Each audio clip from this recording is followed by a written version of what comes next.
Japan is cold, and some of the strategies that people use here to deal with the cold might be different to what we're used to. So in this video, I'm going to go through some very simple tips on how to stay comfortable and warm in Japan's cold winters. Let's talk about it.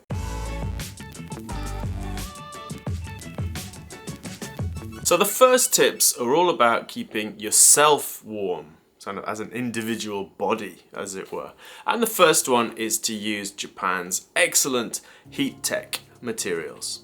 You can get them at Uniqlo, you can get them at different sports shops, you can get them in department stores. Lots of places now carry heat tech items. And heat tech clothing is made from special materials that will either, keep heat in or help you generate heat in your clothing. And they're incredibly effective. You can buy different levels of heat tech, from the kind of mild ones to the extra thermal. And it's quite important to choose the right ones for your use scenario. Being too cold is pretty miserable, but being too hot is pretty unpleasant too. And you don't want to be stuck on like a hot train wearing, extra thermal heat tech leggings and just find yourself roasting. Using layers that you can take off easily is a really good way to adjust. And for me, it's always the leggings that's the problem, because that's the one thing that you can't really adjust in public. You can't really be taking your trousers off and stripping off your heat tech leggings in the middle of a busy station, for example. So that one requires a little bit of thought. But in general, heat tech clothing should be one of your first go-to strategies to deal with the cold in Japan. Next is Kaido, the chemical heating pads that you can buy pretty much anywhere. You can buy big packs of them in supermarkets or drugstores, and you can buy single ones in convenience stores if you get caught short. There's two types of Kaido. There's the sticky ones that you stick to your clothing. Make sure you stick them to the outside of your clothing and not directly onto your skin. If you put them too near your skin, that's quite a good recipe to get like mild burns. So be very careful with those. And the other type of Kaido is the ones that you hold. You can put them in your pocket, you can hold them in your hand.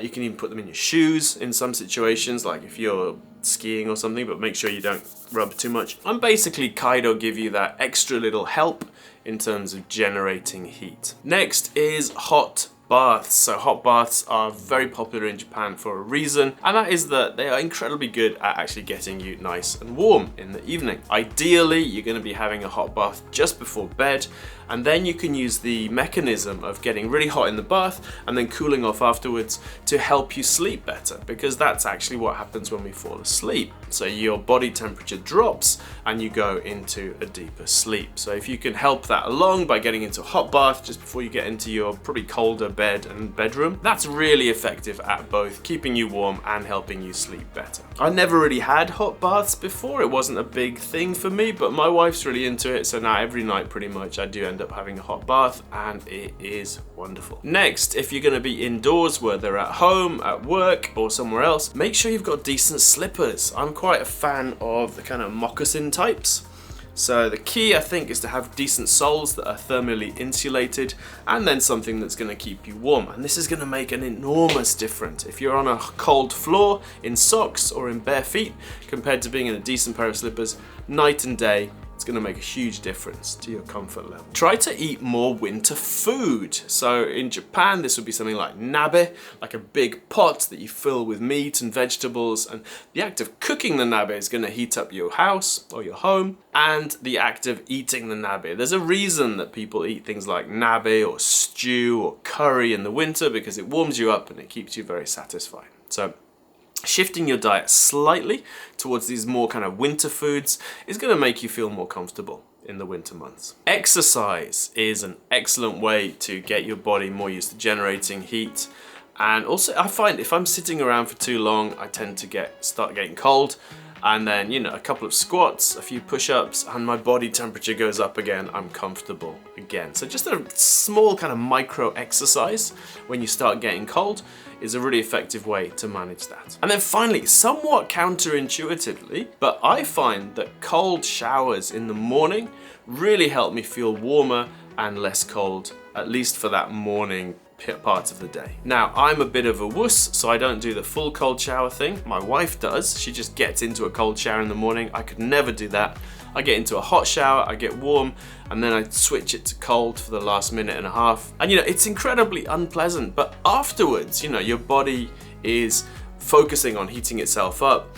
All the blood vessels that constricted during the cold shower are opening up, you're getting hot blood everywhere, and it really feels amazing. So you feel really warm after the cold shower. So if you have the mental fortitude, if you've built up the habit, a cold shower I think is a really good way of managing cold in the morning. If you're not doing cold showers at the moment, if you think it might be a bit hard, don't start in winter. Start in the summer. It's really easy to start in the summer, and then gradually you can build up to the winter temperatures. That's my recommendation for that. Right, the next section is focusing on keeping your bed warm. So obviously a nice warm bed is one of life's great pleasures. And in Japan, there are a couple of ways that you can keep your bed nice and warm without spending a lot of money in a cost-effective and practical way. And the first of these is to use an electric blanket. Now, generally, I used to use an electric blanket. I don't anymore, but when I did, I would turn the electric blanket on, get the bed warm, and then I would turn the electric blanket off when I actually got in the bed, because I only needed it to be warm when I got in. Afterwards, I can rely on my own body heat to keep the bed warm and so on. But electric blankets are very cost effective. They don't use a lot of electricity, and as long as you're careful, you don't have it on too high. Again, we're looking at danger of slight burns if you've got it on too high. It's a really nice way to moderate your bed temperature. Next is good bedding. Just like heat tech clothing is going to help you stay warm in the winter, effective winter bed clothes are going to do the same thing. So a nice duvet, some nice heat tech sheets. You can get them from home stores, like Nitori is quite famous for their heat and cool technology. But just having the right bedding on your bed, it's a bit of an investment, but it's going to pay off for years in terms of comfort and quality of life. And I really recommend putting a little bit of thought and a little bit of money into your bed. And the last one is a hot water bottle. Now, I don't particularly like Japan's traditional hot water bottles, which are these big metal cans that you'd fill with hot water, stick in your bed, and then probably take out before you got in.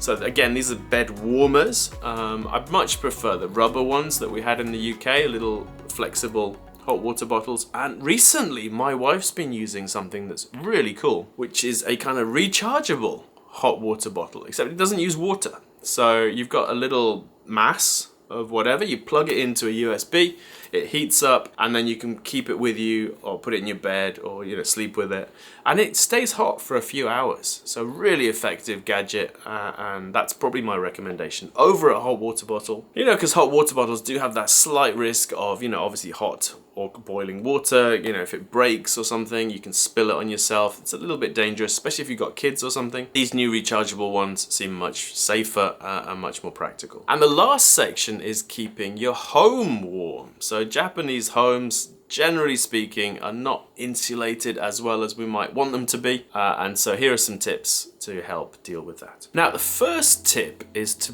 buy a warm home to begin with.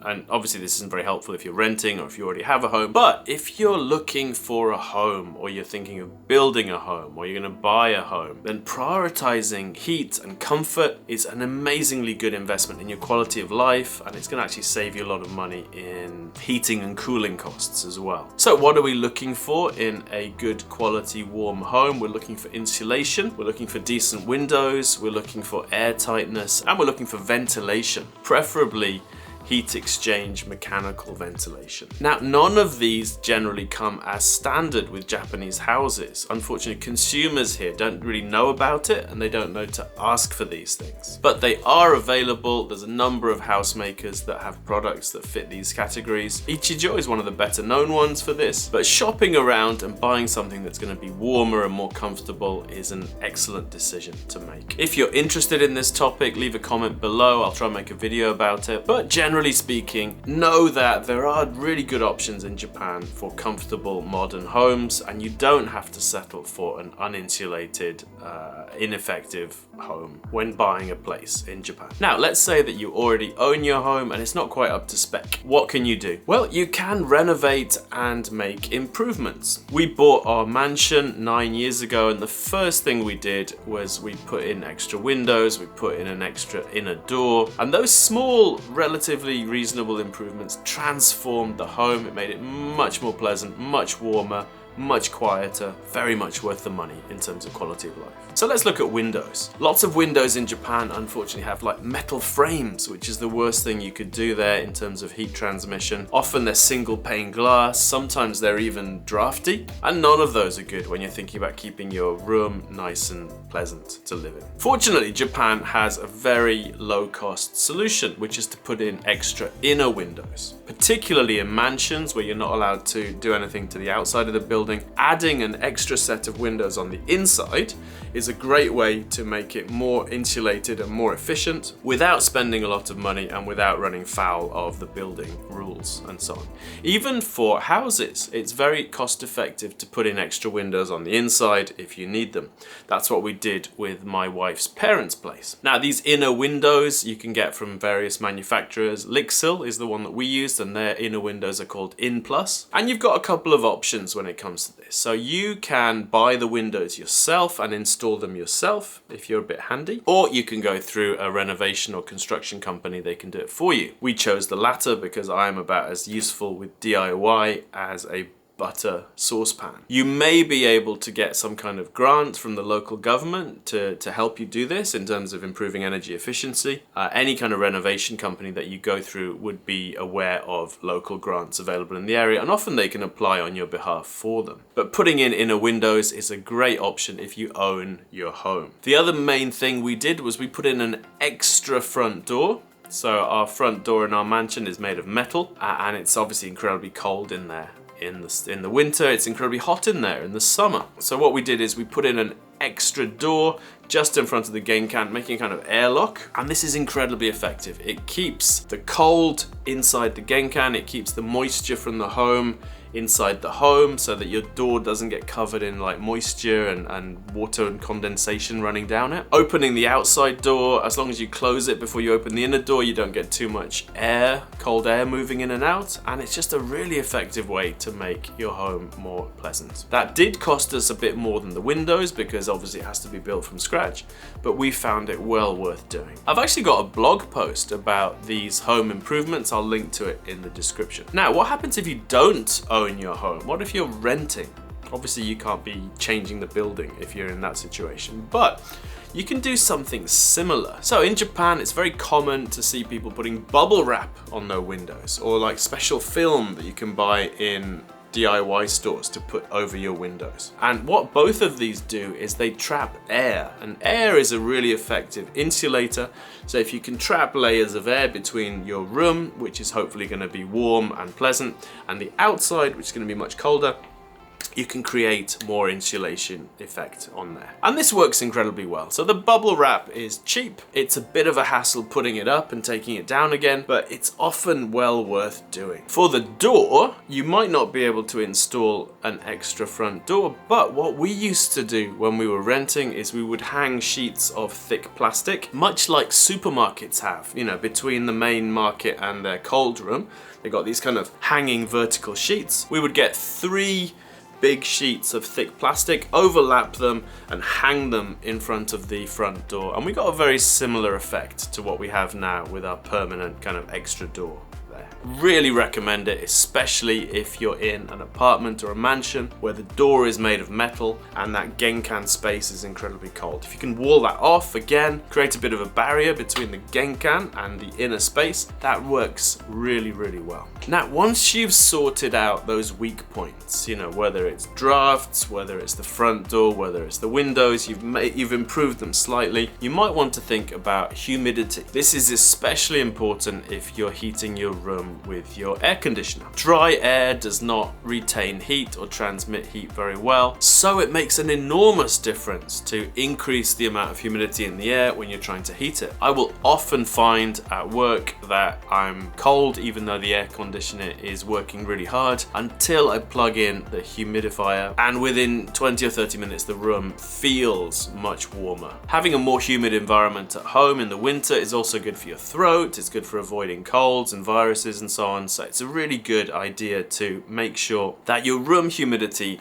is up around the 50 or 60% level in winter. Now, if you haven't sorted out your doors or your windows, you're gonna find that you're gonna get a lot of condensation on there. which is why it's important to hopefully sort out the doors and windows first and then get the humidifier going. It's also important to monitor the humidity. So if you start seeing lots of condensation, you can turn the humidifier off and get that kind of balance where you're not getting too much condensation and the air is not too dry. One tactic if you're trying to keep your heating costs down is just to close off unused rooms. Don't try to heat them, just keep the door shut. They can be cold, and the rooms that you're using, you're going to focus on keeping warm. This is especially important if you've got a big house or something, you know, one of these big sprawling countryside houses. When I was here on the JET program, one of my friends was given like this 9-room house by the town that she worked in, and she used to live in one room in the winter. Basically, she'd close off the rest of the house, she'd just focus on heating one room, and she'd basically have a 1-room apartment during the winter months. On the subject of closing off unused rooms, draft excluders, which are, you know, big cloth things that you put in front of doors to block off the gaps under the door where cold air can come in. Very effective, very cheap, very well worth having. Good curtains can be incredibly effective and a really good investment as well. In Nitori or similar home furnishing stores, you can often find curtains that are graded by how good they are at insulating. So at the top of the scale, you've got blackout curtains that have, you know, metal inside that are really good at insulating heat, and they're also really good at insulating sound. So a good set of curtains could really make a big difference in terms of temperature, in terms of noise, in terms of light. So that's going to be a really good investment for a lot of people. Not just improving your windows or putting in inner windows or putting on bubble wrap, but also having those really good curtains is going to make a huge difference in terms of how warm and how comfortable your inner space is compared to the outside. And the last tip, how could we forget the kotatsu? So the kotatsu is a traditional Japanese way of staying warm, your little table with the blanket. You heat the inside of the table, so you're heating a small space. It's incredibly comfortable, and you can basically hide out under there. You can eat in the kotatsu, you can watch TV in the kotatsu, you can even sleep under the kotatsu, although it's probably not a good idea because you get a bit too hot. So there you have it, 20 tips to stay warm in Japan. I'm sure we've missed some though. If you've got any ideas that we didn't mention in the video, please leave them in the comments below. Please like the video if you liked the video, subscribe if you're interested in this kind of content, and thank you very much for watching. We'll see you next time.